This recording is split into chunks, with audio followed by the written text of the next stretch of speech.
大家知唔知呢位 VTuber 嘅姓氏戌亥喺日文入邊係點讀嘅呢？答案就係 Inui 啦。辛亥喺日文都會相應咁讀作 Kanodoi。咁點解呢個喺古中國借嚟嘅天干地支系統喺日文入邊會有訓讀音嘅呢？明明韓越兩國都係得音讀。我哋係靈知，今日嘅語言學知識係日文語言學天干地支。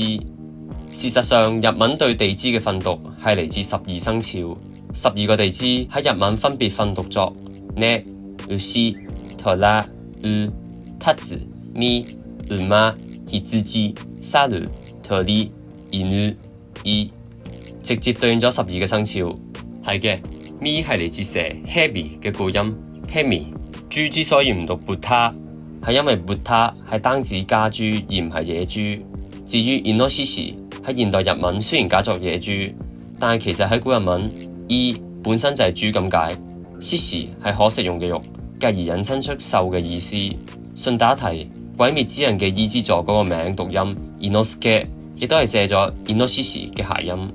翻到去戌亥兩隻字，如果大家去查日文字典，會見到佢都有西北咁解。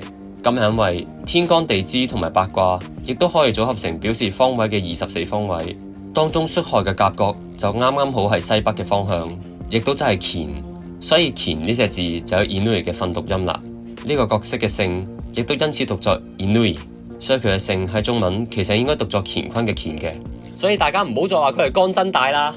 至於天干，大家要知道天干可以以五行同埋陰陽分類，而日本就是陽為兄，陰為弟，所以天干喺日語嘅訓讀譯成中文就係木之兄、木之弟、火之兄、火之弟，如此類推。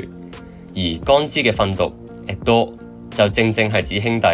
咁點解唔係讀 ani ododo？ 鑑於時間關係，我哋下次再講啦，拜拜。